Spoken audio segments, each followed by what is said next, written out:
មកដល់ថ្ងៃទី2ទី3ខែមករាឆ្នាំ2026វាគឺជាឆ្នាំថ្មីមួយដែលប្រទេសអាស៊ានបានចាប់បដូរនៃប្រធានអាស៊ានឬក៏គេហៅថាប្រធានអាស៊ានបដូរវេនពីឆ្នាំ2025នោះគឺយួរដែលកាន់ដោយកណ្ដាប់ដៃរបស់ប្រទេសម៉ាឡេស៊ីគឺលោកអាន់វ៉ាអ៊ីប្រាហ៊ីមក៏ប៉ុន្តែនៅក្នុងឆ្នាំ2026នេះលោកអាន់វ៉ាអ៊ីប្រាហ៊ីមក៏បានបដូរទៅញញួរនេះជូនទៅដល់ប្រទេសហ្វីលីពីនដែលមេដឹកនាំហ្វីលីពីនដែលយើងបានស្គាល់រួចមកហើយគឺលោកនាយករដ្ឋមន្ត្រីម៉ាកុសដែលលោកគឺជានាយករដ្ឋមន្ត្រីរបស់ប្រទេសហ្វីលីពីនមានអ្នកខ្លះកំពុងតែឆ្ងល់ថាតើហ្វីលីពីនជាប្រទេសដែលមាននិន្នាការយ៉ាងម៉េចខ្លះនៅក្នុងតំបន់អាស៊ានព្រោះថាសមាជិកភាពនៅក្នុងតំបន់អាស៊ាននេះមិនមែនមានតែប្រទេសដែលមានមនោគមវិជ្ជាមួយនោះទេមានទាំងប្រទេសប្រកាន់នៅរបបសេរីពហុបកមានទាំងប្រទេសអព្យាក្រឹតមានទាំងប្រទេសកុម្មុយនីសហើយក្នុងនោះថាតើអ្វីដែលជាជំហរពិតប្រាកដនៃប្រធានអាស៊ាននីមួយៗនោះចេះគឺរាល់នៅការចេញនៃសេចក្តីថ្លែងការណ៍រួមណាមួយដែលមានការសម្របសម្រួលទៅដោយប្រធានអាស៊ានពិសេសជាក់ស្ដែងដូចជាករណីចំនួនព្រំដែនដែលកងទ័ពប្រទេសថៃឈ្លានពានកម្ពុជាក៏មានការមមាញឹកនិងមានការកោតសរសើរចំពោះនាយករដ្ឋមន្ត្រីនៃប្រទេសម៉ាឡេស៊ីលោកអាន់វ៉ាអ៊ីប្រាហ៊ីមដែលលោកលះបង់ទាំងកម្លាំងកាយកម្លាំងចិត្តទាំងយប់ទាំងថ្ងៃដើម្បីសហការទាំងជាមួយនឹងប្រទេសកម្ពុជាជាមួយនឹងប្រទេសថៃជាមួយនឹងសហរដ្ឋអាមេរិកក៏ដូចជាជាមួយនឹងមហាយៈចិនបានធ្វើការយ៉ាងរលូនរហូតទៅទទួលបាននៅកិច្ចព្រមព្រៀងជាច្រើនដែលគួរឲ្យគោរពនិងកោតសរសើរចំពោះនាយករដ្ឋមន្ត្រីនៃប្រទេសម៉ាឡេស៊ីក៏ដូចជាប្រជាជននៃប្រទេសម៉ាឡេស៊ីហើយសមិទ្ធផលមួយនេះគឺជាកិត្តិយសសម្រាប់ប្រទេសម៉ាឡេស៊ីផងសម្រាប់អាស៊ានផងក៏ដូចជាប្រទេសនៃចំនួនទាំងពីរនេះក៏ដូចជាប្រទេសមហាអំណាចអាមេរិកនិងប្រទេសចិនផងដែរឥឡូវនេះតេតិនទៅនឹងអ្វីដែលគេមើលឃើញថាតើនៅក្នុងគណៈពេលដែលអំណាចនៃប្រធានអាស៊ានបានធ្លាក់ចូលទៅក្នុងកណ្ដាប់ដៃហ្វីលីពីនកម្ពុជាហើយនិងថៃបានបញ្ចប់ជាមួយគ្នាមែនទៅលើកិច្ចព្រមព្រៀងឈប់បាញ់ក៏ប៉ុន្តែវាគឺជាសន្តិភាពមួយហាក់ដូចជានៅផុយស្រួយនៅឡើយនោះទេฉะนั้นហើយត្រូវការ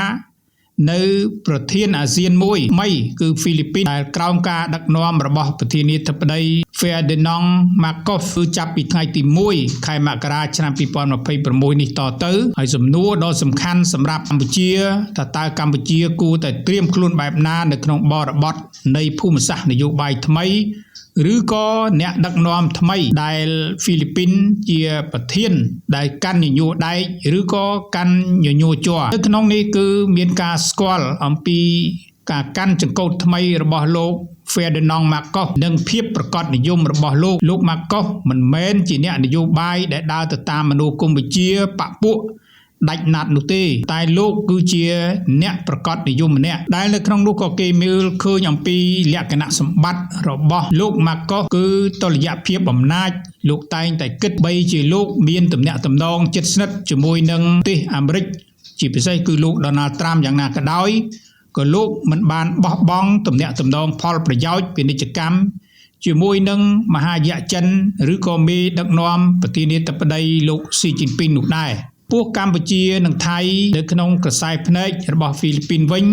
គឺកម្ពុជាគឺជាតួអង្គនៃការកាត់សេចក្តីដ៏សំខាន់នៅក្នុងអាស៊ានបើគ្មានការគាំទ្រពីកម្ពុជាហ្វីលីពីនក៏មិនអាចសម្រេចនៅមហិច្ឆតានយោបាយតំបន់របស់ខ្លួនបាននោះដែរក្រុមអ្នកវិភាគខ្លះបានលើកឡើងថាទីណារយោអត្ថិភាព3របស់ហ្វីលីពីននៅក្នុងឆ្នាំ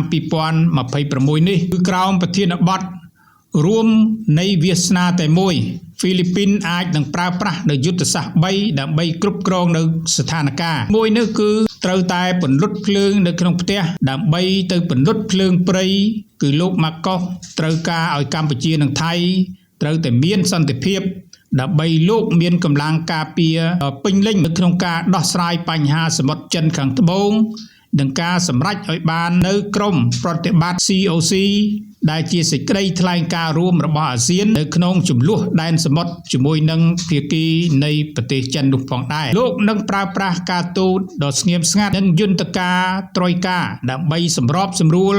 ដោយមិនធ្វើឲ្យភាគីណាមួយបាក់មុខនោះទេហើយយុទ្ធសាស្ត្រទី2ការពារកិត្តិយសខួប50ឆ្នាំនៃ TAC ហើយឆ្នាំ2026ជាឆ្នាំមាសនៃសន្ធិសញ្ញាមិត្តភាពហ្វីលីពីននឹងប្រើប្រាស់នូវយន្តការការទូតដ៏ស្ងាត់ស្ងៀមដើម្បីដាក់សម្ពាធឲ្យប្រើប្រាស់អាវុធនៅតាមព្រំដែនជាដាច់ខាតលោកនឹងប្រើប្រាស់នៅវេទិកានេះ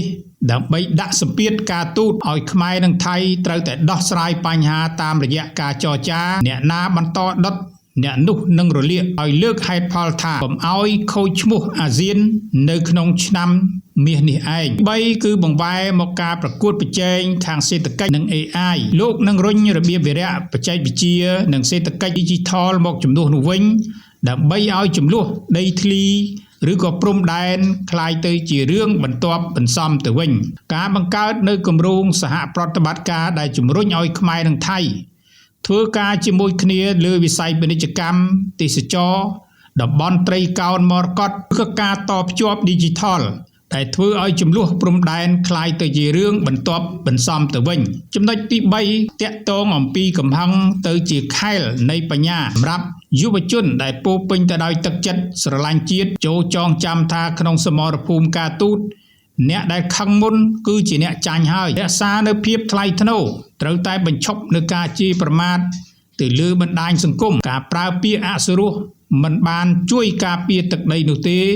តែវាធ្វើឲ្យប្រទេសខ្លួនបាត់បង់នៅភាពត្រឹមត្រូវនៅលើឆាកអន្តរជាតិមួយទៀតទុកចិត្តទៅលើបច្ចេកទេសការងារព្រំដែនគឺជារឿងបច្ចេកទេសនិងច្បាប់អន្តរជាតិដ៏ស្មុគស្មាញណាស់ចូលទុកចិត្តទៅលើការងាររបស់រាជរដ្ឋាភិបាលកងទ័ពដែលកំពុងធ្វើការងារយ៉ាងម៉ត់ចត់ទៅតាមយន្តការច្បាប់ក៏ត្រូវបំពាក់នៅអាវុធចំណេះដឹងដូចជាអាវុធដ៏មុតស្រួចបំផុតនៅក្នុងឆ្នាំ2026គឺចំណេះដឹងនេះឯងស្វែងយល់អំពីប្រវត្តិសាស្ត្រនិងច្បាប់សមុទ្រឲ្យបានច្បាស់ដើម្បីតស៊ូមតិដោយហេតុផលនិងមូលដ្ឋានច្បាប់និងប្រវត្តិសាស្ត្រសរុបសេចក្តីមកនៅក្នុងឆ្នាំ2026គឺជាឱកាសសម្រាប់កម្ពុជាសូមឲ្យកម្ពុជាคล้ายទៅជាស្មារតីស្នេហាជាតិឲ្យទៅជាធម៌ពលនៃការគ្រប់គ្រងយ៉ាងឆ្លាតវៃឈាមក្តៅទុកសម្រាប់ពលកម្មសាងជាតិរីឯចិត្តត្រជាក់ទុកសម្រាប់ការពារជាតិបាទប្រិមិត្តនេះគឺជាការលើកឡើងការវិភាគមួយរបស់បណ្ឌិតញិលរដ្ឋាដែលលោកបានលើកឡើងខ្លះៗដែលតាក់ទងទៅនឹងតើជំហររបស់ប្រធានអាស៊ានថ្មីដែលដឹកនាំទៅដោយប្រធានាធិបតីរបស់ប្រទេសហ្វីលីពីនគឺលោក Ferdinand Marcos ដែលលោកគឺជាប្រធានាធិបតីមួយដែលគេជឿជាក់ថាលោកគឺជាមនុស្សប្រកបនិយមហើយក៏មិនមែនឆ្វេងនិយមស្ដាំនិយមជ្រុលដែរលោកគឺជាអ្នកអាចថ្លឹងជាជញ្ជីងមួយដែលគិតគូរល្អិតល្អន់អំពីទាំងសហរដ្ឋអាមេរិកទាំងប្រទេសចិនក៏ដូចជាភាគីកម្ពុជាដែរអញ្ចឹងទោះបីជាយ៉ាងណាក៏ដោយលោកបានធ្វើកិច្ចការជាច្រើនរួចមកហើយដែលបានបង្ហាញអំពីបុគ្គលិកលក្ខណៈនៃនិន្នាការនយោបាយរបស់ប្រទេសហ្វីលីពីនផងដែរដែលគេជឿជាក់ថាហ្វីលីពីនមិនបណ្ដោយឲ្យស្ថានភាពនៃអំពើហិង្សាឬក៏សង្គ្រាមបន្តកើតឡើងនៅអាស៊ានបន្តទៀតនោះទេហើយរឿងនេះក៏គេបានដឹងខ្លះរួចមកហើយតាំងពីមុនដែលលោកអាន់វ៉ាអ៊ីប្រាហ៊ីមលោកបានផ្ទេរនៃតំណែងប្រធានអាស៊ាននេះជូនទៅប្រទេសហ្វីលីពីនឬក៏លោកម៉ាកុសនេះក៏មានខាងរដ្ឋមន្ត្រីការបរទេសឬក៏រដ្ឋមន្ត្រីក្រសួងការពារជាតិរបស់ប្រទេសវៀតណាមនេះបានទៅជួបជាមួយនឹងហ្វីលីពីនរួចហើយដែរហើយទំនងជាការពិភាក្សានេះអាចនឹងធ្វើឲ្យគេជឿជាក់ថាវៀតណាមក៏មិនចង់ឲ្យមានចំនួនសង្គ្រាមទាំងឡាយណាដែលកើតឡើងនៅក្នុងតំបន់អាស៊ានក៏ដូចជារឿងសមុទ្រចិនភាគខាងត្បូងដែរព្រោះថាមិនមែនតែ